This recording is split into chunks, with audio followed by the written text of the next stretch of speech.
Recently, I uploaded 2 videos for First 1,000 Hours YouTube channel answering the question of whether or not I need to travel to a foreign country to learn a foreign language, and I got this response from Julian. He said, "This was something I always had in my mind. Should I travel to learn faster or get better in the language I am learning?" I would like to share some of the reply I gave him, as well as some of my additional commentary. My name is Franklin, and this is First 1,000 Hours.com. Don't give up on your language learning marathon. You can make it. You can make it through your first 1,000 hours. I want to thank those who have given meaningful comments on the First 1,000 Hours YouTube channel. It's helping us shape the First 1,000 Hours community into a community of serious-minded language learners. I just want to point out before I share with you my reply to Julian that my comments were not necessarily directed at him.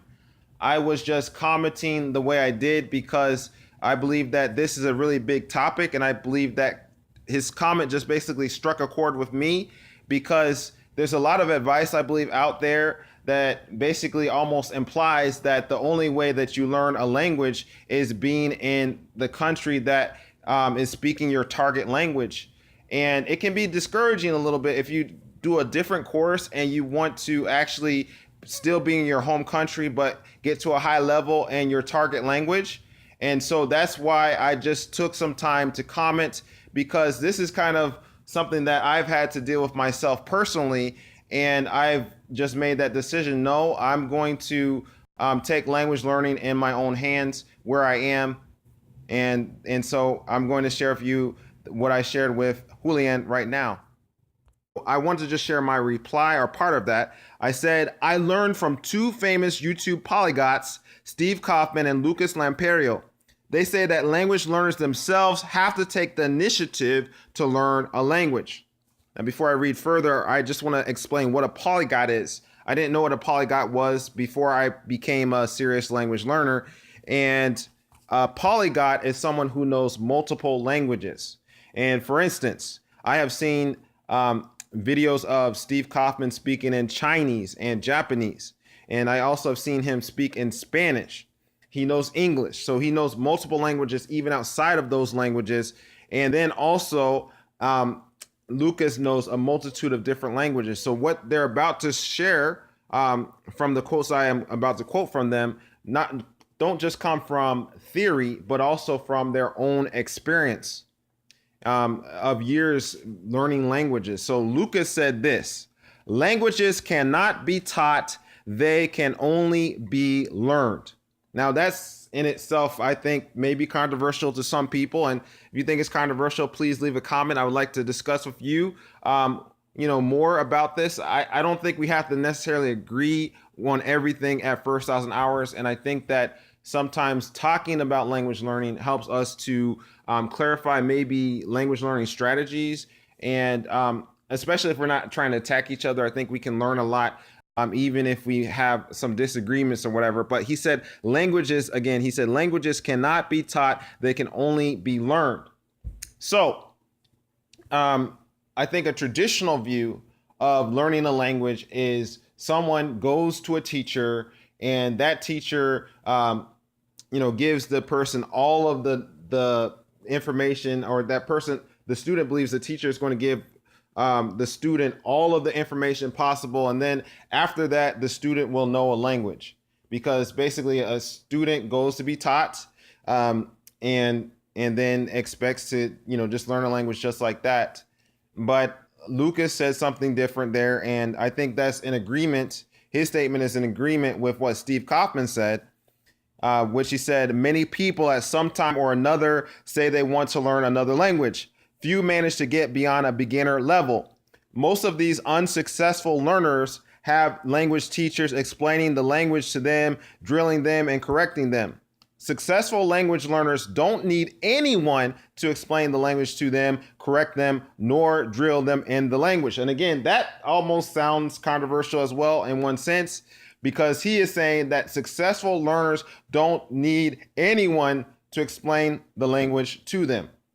So if you don't need anybody to explain the language, then he's basically saying like the focus should be on taking initiative. And I don't think either Lucas or Steve Kaufman are saying that no one should ever go to a language teacher or something like that. But you have to put language learning in your own hands. I think that's their real point that they have. And basically, that's the philosophy of First Thousand Hours. I said this: I agree with these two polyglots. In my view, I don't need to be dependent on someone else or people in a specific country to learn a language in the era of the internet. So let's say if I was going to maybe the Dominican Republic or something like that, I could believe that once my feet land in the Dominican Republic, I will now know how to speak Spanish. But if the truth were told, there are many people that have gone to foreign countries in the hope of trying to learn another language, and then years pass by and they still don't know the language. And so, we could just think about these miraculous stories or these amazing stories of people that go to a foreign country and they learn the language. But I think probably one of the deciding factors between the people that really know a language, that, travel abroad to learn a language, but versus those who don't know the language, even though they're abroad in another country, is because some people put serious effort in trying to learn a language and some people don't. And that is the deciding factor. And that doesn't have to be the deciding factor for people that just travel to another country. That can also still apply wherever we are in the world. And so with the internet, a smartphone, and Bluetooth headphones, I can create an immersive and inexpensive Spanish environment wherever I am in the world. And this is really true. If you have looked at the First Thousand Hour YouTube channel, especially for people that are seeking to learn Spanish, I have a lot of different videos on different subjects where I have different playlists on the First Thousand Hours YouTube channel that you could watch if you wanted to see, if you wanted to just see different videos in Spanish on different themes. So you have basically the sky is the limit if you want to learn Spanish or German or Chinese or Japanese or many of the other common languages, because we have access to the internet. And even if we spent the rest of our life 24/7 trying to go through all of the resources in our target language for these popular languages, we wouldn't be able to do it. There's too much information out there. There's too many things to go through. And so you can make an immersive environment in your target language for a lot of the languages that people want to learn. And so I said this as well: if I'm not faithful in learning Spanish in America, how will I be faithful learning Spanish in another country? And that's based on the principle in Luke 16 and verse 10 that talks about he that is faithful in the least will be faithful in much, and he that is unjust in least will be unjust in much. So basically, how we take advantage of our time now is significant to how we would do it in another place. And this is my main point here. No one can run the first 1,000-hour language learning marathon for you. And the same applies to myself as well. And this is why I have positioned this channel a little bit different. I am not, as I'm pretty sure if you've been following the channel, you know this, I am not a language learning expert. So I'm not positioning myself as that because I'm not that. I'm trying to be authentic. As well as this is a language learning channel, but I'm not a teacher of languages. The channel focus here at First Thousand Hours is to motivate and inspire you to reach your first 1,000 hours of your language learning marathon. And I'm here to share my experiences as well as the experiences of others in their failures and in their successes to give a good understanding of language learning strategies. So let's say that I was a coach and I was trying to help prepare you for a marathon. I can inspire you. I can motivate you. I can encourage you. I can share a few techniques, but I cannot run that race for you, nor can anyone else. And so, there's an idea that we have to depend on a course like Duolingo, and Duolingo is going to teach us Spanish or whatever, or this teacher is going to teach us German or French or whatever. But the reality is the successful language learners take learning in their own hands, and they far exceed what one person can give them. So when you actually calculate how long the first 1,000 hours is, it's a long time. And so let's continue. I said this as well. I personally think there are some additional things we have to consider if we go to a foreign country to learn a foreign language. Which is easier for language acquisition? To spend a good amount of time creating an immersive language experience in your home country, using the language as a tool rather than a study, or waiting until you go to a foreign country to learn a foreign language? Is it going to be easier to learn a language when you have to struggle to figure out how to communicate, to do basic things like pay rent and buy groceries while in a foreign country? Or will it be easier to communicate with others and get to a deeper level of communication if you've already spent time with the language? This video talks about how I create an immersive Spanish environment in the US. And it's talking about this video right here. And I will put a YouTube card up so that you can go ahead and click the video if you want to see how do I seize the time that I have in America to create my own immersive Spanish environment. And then I also share a quote from an amazing chapter in an amazing book called Christ Object Lessons about the talent of time. And it's very important to know about the talent of time to be able to utilize time correctly, to be able to get to your first 1,000 hours of your language learning marathon. Then I said, what are you giving those in the foreign country that you're seeking to learn from? If you're not giving people anything in exchange for them helping you with the language that you're trying to acquire, how much time are they really going to dedicate to helping you?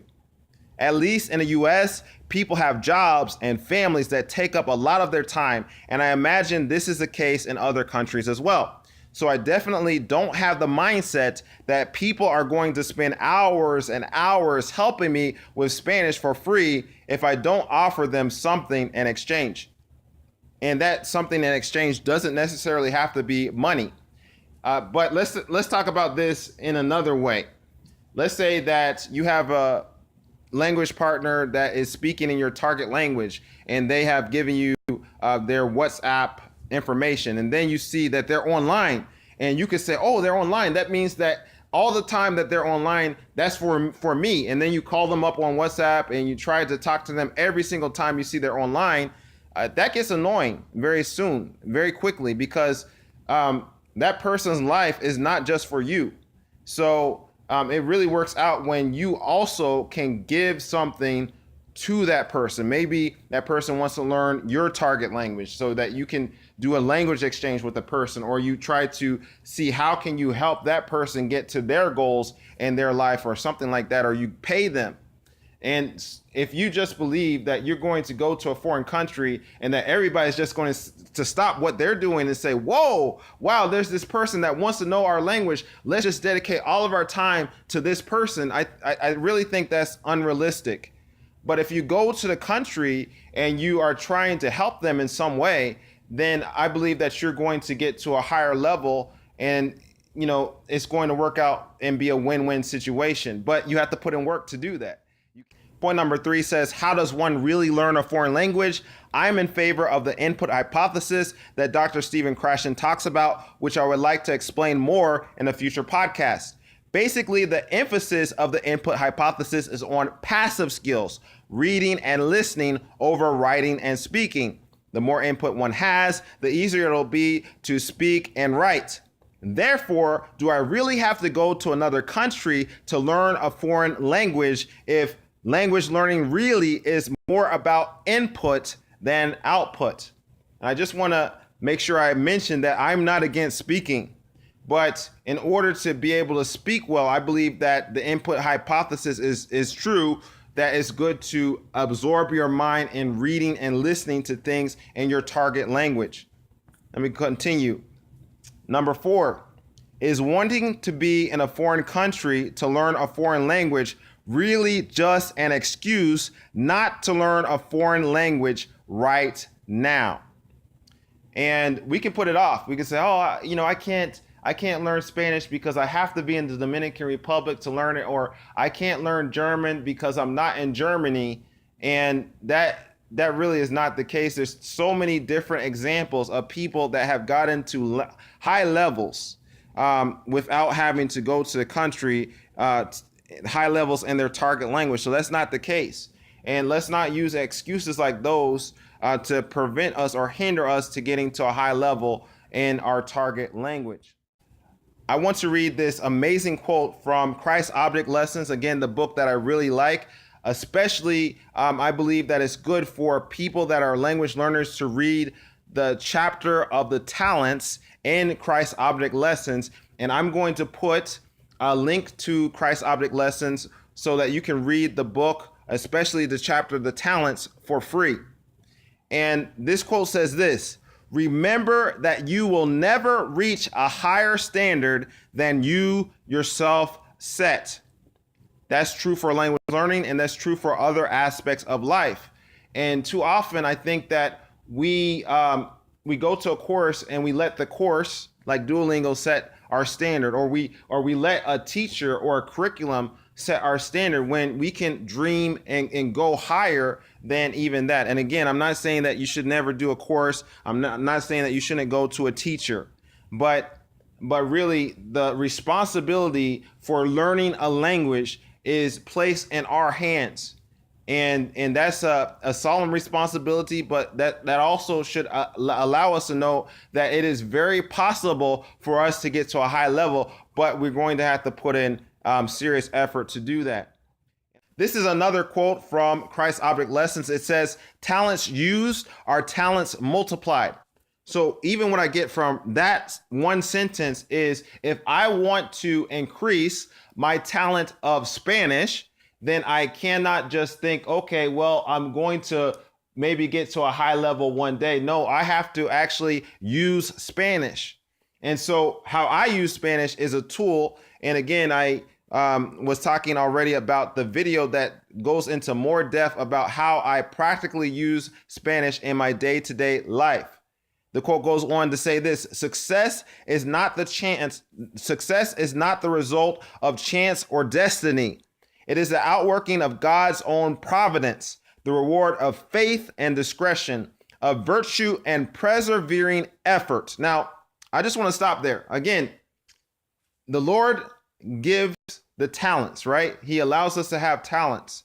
And one of the talents is of even language learning.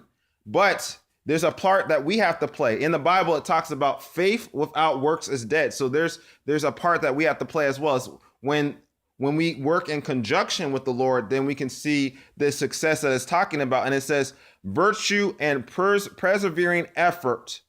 And so we can dream about learning Spanish or learning another language, but we have to actually put effort in that. And it says the Lord desires us to use every gift we have. And if we do this, we shall have greater gifts to use. He does not supernaturally endow us with the qualifications we lack, but while we use that which we have, he will work with us to increase and strengthen every faculty. So some of the things that I believe God gives us is opportunities and privileges. And one of my opportunities and privileges I have to learn Spanish is I have a lot of time to spend. I have a lot of free time that I can spend outside of work to learn and grow in different areas. And so I've chosen to learn and grow in Spanish. So the talent of languages sometimes is given, I believe, in the talent of time. And so it might not be all at once. You know, I just become having the gift. I get the gift of tongues or something like that. But it might be specific times in the day where I can actually improve this talent. So over a course of time, I become a more proficient Spanish speaker, reader, listener, writer. So the question I want to leave with you is this: are you taking advantage of the opportunities and privileges that you have right now. I just want to stop there. I'm not talking about in the future where you might actually go to a foreign country that speaks your target language. I'm talking about right now, this second. Are you taking advantage of the opportunities and privileges that you have right now to continue in your first 1,000 hours of your language learning marathon? This is going to make the difference between those who are unsuccessful and those who are successful. My name is Franklin, and this is first1000hours.com. Don't give up on your language learning marathon. You can make it. You can make it through your first 1,000 hours.